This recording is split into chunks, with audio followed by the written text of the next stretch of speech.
हर हर महादेव। जय माँ पार्वती। मंगला गौरी व्रत कथा।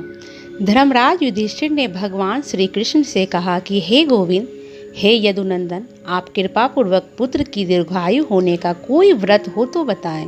इस पर भगवान श्री कृष्ण ने कहा कि हे रिपु सूदन युधिष्ठिर, मैं तुम्हें एक ऐसा व्रत बताता हूँ जो पुत्र को दीर्घायु करने वाला तथा स्त्रियों को सौभाग्य प्रदान करने वाला है। यह व्रत मंगला गौरी का है। अब उसकी कथा और व्रत विधि बताता हूँ। प्राचीन समय में कुंडिन नामक नगर में धर्मपाल नामक एक ब्राह्मण भक्त वैश्य रहता था। उसकी कोई पुत्र नहीं था, इसलिए दोनों पति पत्नी सदैव चिंतित रहते थे। उनके यहाँ भस्म, रुद्राक्ष और जटाधारी एक भिक्षु नित्य भिक्षा मांगने के लिए आता था, लेकिन वह भिक्षा में अन्न नहीं लेता था। यह बात एक दिन वैश्य की पत्नी ने वैश्य को बताई, तो वैश्य ने उससे कहा कि हे प्रिय, फिर कभी वह भिक्षु आए तो तुम स्वर्णादि आभूषणों से सज धज कर गुप्त रूप से उसकी झोली में स्वर्ण डाल देना। अगले दिन जब भिक्षु भिक्षा मांगने आया, तब वैश्य की पत्नी ने वैश्य के बताए अनुसार स्वर्णादि आभूषणों से सज धज कर भिक्षु की झोली में गुप्त रूप से स्वर्ण डाल दिया।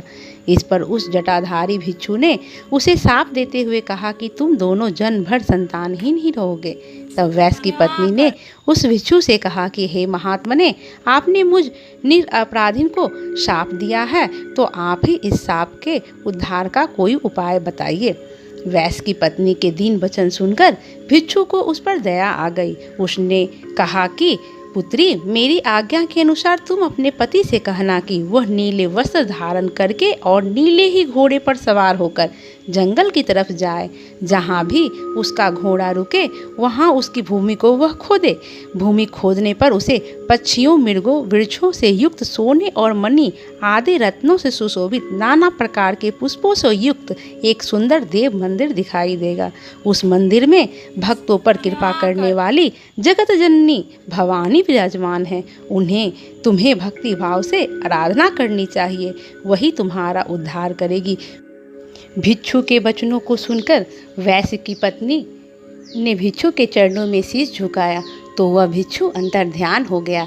वैश्य जब घर लौटा तो उसकी पत्नी ने भिक्षु द्वारा बताई बात उसे बता दी और यह भी कहा कि लगता है वह भिक्षु कोई चमत्कारी था जो अचानक गायब हो गया। अब दूसरे दिन वैश्य नीले वस्त्र धारण करके नीले ही घोड़े पर सवार होकर जंगल की ओर चल पड़ा।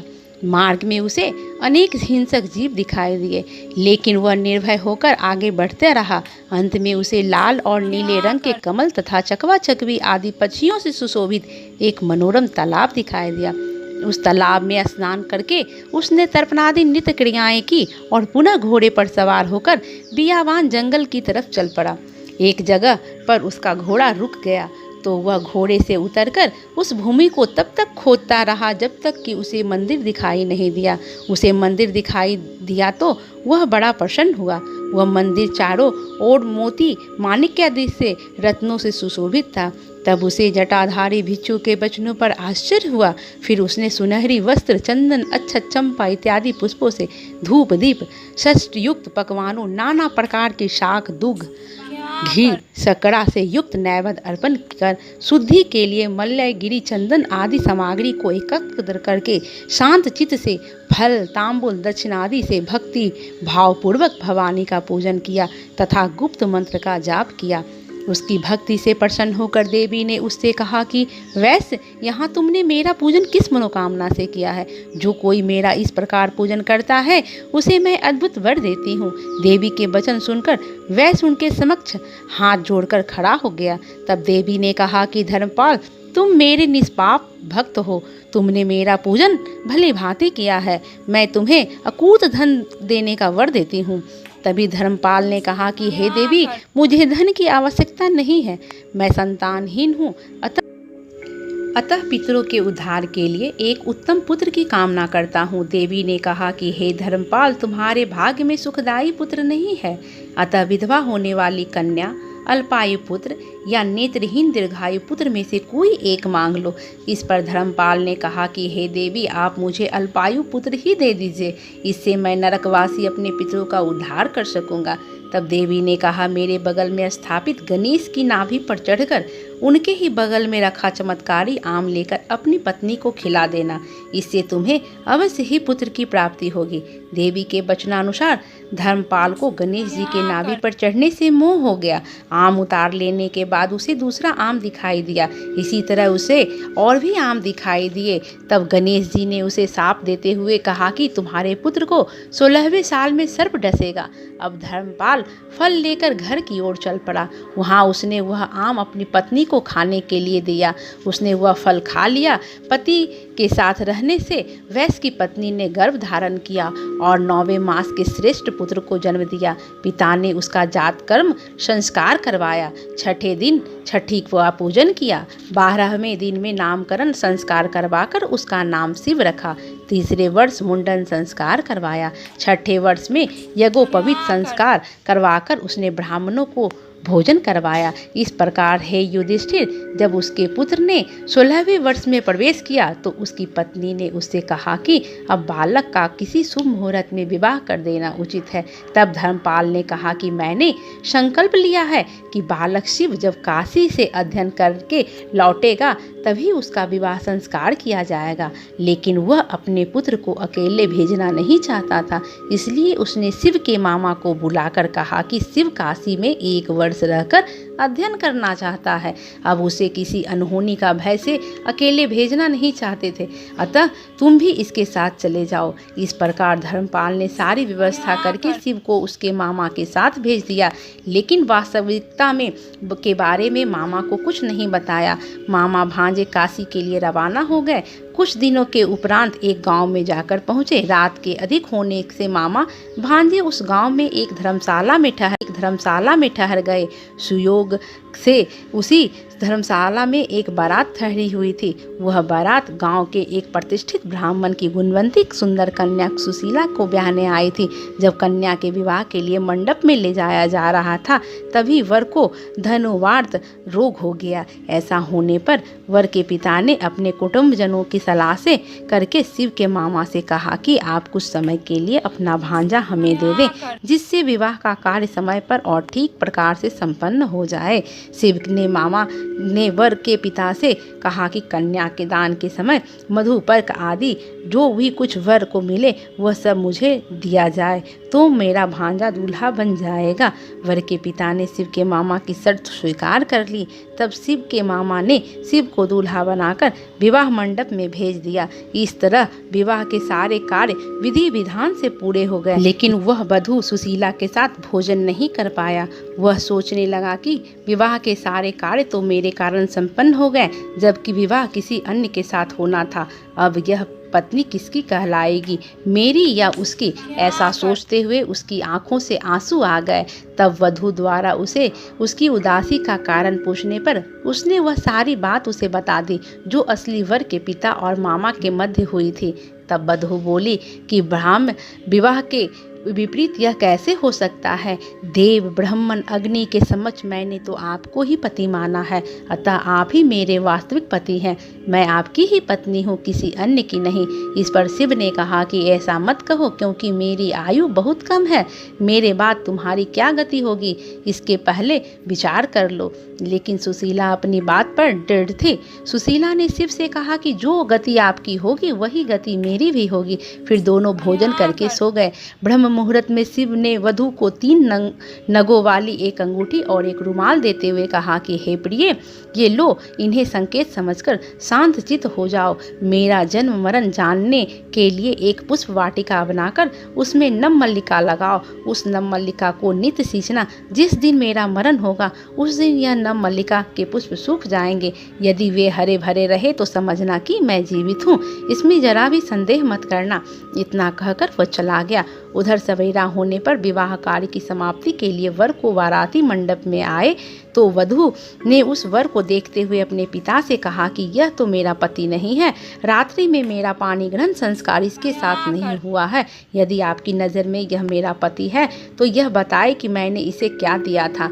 मधुपर्क, दूध, घृत, जल, शहद, शक्कर आदि का मिश्रण और कन्यादान के समय जो मैंने आभूषण आदि दिए थे वह दिखाए, और रात्रि मैंने इससे क्या गुप्त बात कही थी वह भी बताए। पिता के कहने पर वह वर को बुलाया गया। वधू की बातें सुनकर उसने अनभिज्ञता जाहिर की, फिर लज्जित होकर वह वहां से चला गया और बारात भी अपमानित होकर लौट गई। उधर शिव अपने मामा के साथ काशी पहुंचा। कुछ समय बीतने पर काल की प्रेरणा से सर्प रात्रि के समय उसे डसने के लिए आया, लेकिन उसे डस नहीं पाया, क्योंकि शिव की सास यानी सुशीला की माँ मंगला गौरी के व्रत को करती थी, जिसके प्रभाव से शिव के प्राण बच गए। जैसा कि मंगला गौरी ने सुशीला को स्वप्न में कहा था, उसके अनुसार उसने अपनी माता को बायना दिया। सुशीला ने देखा कि पुष्प वाटिका हरी भरी है तो उसे विश्वास हो गया कि उसका पति जीवित है। उसने अपने पिता को शिव को ढूंढने के लिए भेजा। 16वां साल बीतने पर दोनों मामा भांजे घर से लौट रहे थे। तभी मार्ग में सुशीला के पिता से उनकी भेंट हो गई। वे सब घर पहुंचे। कुछ दिन वहां रुककर शिव अपनी पत्नी, मामा और दहेज के सामान के साथ घर की ओर चल पड़ा। श्रावण मास होने से मंगलवार को सुशीला ने मंगला गौरी का व्रत रखा। 1 योजन यात्रा करने के बाद उन्होंने भोजन किया। सुशीला बोली कि श्री गौरी का विसर्जन तथा दीपदान आदि करके हमें माता पिता के दर्शनार्थ को जाना चाहिए। ऐसा कहकर वह उस स्थान पर आई जहाँ श्री गौरी का आवाहन किया था। वहाँ उसने देवी का चितन स्वर्ण मंदिर देखा। सुशीला ने गौरी के विसर्जन, दीपदान आदि कर लिया। तब उन्होंने माता पिता के दर्शनार्थ के लिए प्रस्थान किया। कुंडिन नगर के निकट पहुंचने पर वहां के नगरवासी उन्हें देखकर आश्चर्य से चकित होकर कहने लगे। उन्हें जाकर धर्मपाल से कहा कि धर्मपाल, हमने तुम्हारे पुत्र, पत्नी, मामा और अन्य लोगों के साथ आते देखा है, वे इधर ही आ रहे हैं। तब तक वे सभी घर पहुंच गए। शिव ने माता पिता के चरणों में प्रणाम किया। मामा ने अपनी बहन और धर्मपाल को नमस्कार किया। सुशीला ने भी सास ससुर के चरणों में शीश झुकाया। सास ने सुशीला से कहा कि बेटी, जिस व्रत के प्रभाव से मेरा पुत्र दीर्घायु हुआ है वह व्रत मुझे भी बताओ। सुशीला ने अपनी सास को मंगला गौरी व्रत कथा सविस्तार बता दी। तब से उसकी सास भी मंगला गौरी का व्रत करने लगी। व्रत के प्रभाव से उनके घर में सुख शांति छा गई। भगवान श्री कृष्ण ने कहा कि हे युधिष्ठिर, स्त्रियों को यह व्रत अवश्य ही करना चाहिए। धर्मराज युधिष्ठिर ने कहा कि हे कृष्ण, अब आप कृपा करके इस व्रत की विधि भी बताएं। भगवान श्री कृष्ण ने कहा कि विवाह के पहले वर्ष से शुरू करके 5 वर्ष तक सावन मास में चारों मंगलवारों को यह व्रत करना चाहिए। पहले वर्ष में माता के घर, फिर पति के घर में करना चाहिए। गेहूं के आटे का एक बड़ा दीपक बनाकर घी से भरकर तथा एक छोटा गौला गेहूं के आटे से बनाकर रखें। दीपक में 16 धागों की बत्ती जलाएं तथा गंध पुष्पादि षोडशोपचार से मंगला गौरी का पूजन कर अंग पूजन करें। धूप, दीप, नैवेद्य अर्पित कर बायने का संकल्प करें। ब्राह्मण, माता, सास और अंधों को भी श्रद्धापूर्वक लड्डू कुंच की दक्षिणा से युक्त बायना दें। 16 दीपकों से आरती करें। नमक रहित अन्न का भोजन करें। रात्रि में जागरण कर सवेरे स्नादि से निर्वित होकर शांत मन से मंगला गौरी का विसर्जन तथा दीप दान आदि करें। पति की दीर्घायु की कामना वाली स्त्रियों को ऐसा 5 वर्षों तक करना चाहिए। युधिष्ठिर ने कहा कि हे माधव, अब इस व्रत के उद्यापन की विधि भी बताएं, क्योंकि उद्यापन के बिना व्रत निष्फल माना गया है। श्री कृष्ण ने कहा कि माधव, अब इस व्रत के उद्यापन की विधि भी बताएं, क्योंकि उद्यापन के बिना व्रत निष्फल माना गया है। श्री कृष्ण ने कहा कि 5 वर्ष पूरे होने पर उद्यापन करना उचित है। श्रावण मास के मंगलवार के दिन व्रत का संकल्प करके सवेरे उठकर स्नादि से निर्वित होकर उद्यापन का संकल्प करें। वेद वेदांगी आचार्य का वर्ण करें। केले के 4 स्तंभ और द्वार युक्त घंटा तथा चवर युक्त मंडप बनाकर मध्य में 5 वर्ण का चंदन लगाएं। मंडप के मध्य में चौकोर वेदी बनाएं। उस वेदी पर 5 रंगों का लिंग तो वृद्ध मंडप बनाएं और उसके ऊपर एक एक मन का चौथाई अंश धान्य की स्थापना कर सोने चांदी या तांबे के कलश की यथाविधि स्थापना करें। उसमें पंचरत्न, सौरवस्थी इत्यादि पदार्थों को कलश स्थापना विधि के अनुसार छोड़ें और ऊपर तांबे का पूर्ण पात्र रखें। सोने की श्री गौरी प्रतिमा बनवाकर उस कलश पर स्थापित करें तथा डमरू के आकार के आटे के 16 दीपक बनाएं। 16 धागों से बनी बत्ती का दीपक जलाएं। आरती में चांदी का दीपक तथा स्वर्ण की बत्ती रखकर अर्पित करें और रात्रि में कथा सुनकर जागरण करें। हे युधिष्ठिर, सवेरे अग्नि स्थापित कर तिल अक्षरादि से बनी साकल्य से गौरी मंत्र द्वारा हवन करें। हवन में बिल्व पत्र मिलाकर 107 अलग अलग आहुतियाँ दें। 16, 8 या 4 ब्राह्मण दंपतियों को भोजन कराएं। माता का पूजन कर वस्त्र आदि संकल्प करके यह पकवान ताम्रपात्र वस्त्र आदि से युक्त हो। ब्राह्मण को खीर आदि का भोजन करवाकर स्वयं इष्टजनों के साथ भोजन करें। ऐसा विधिवत करने से वैधव्य दूर होता है। हर हर महादेव। जय माँ पार्वती की जय हो।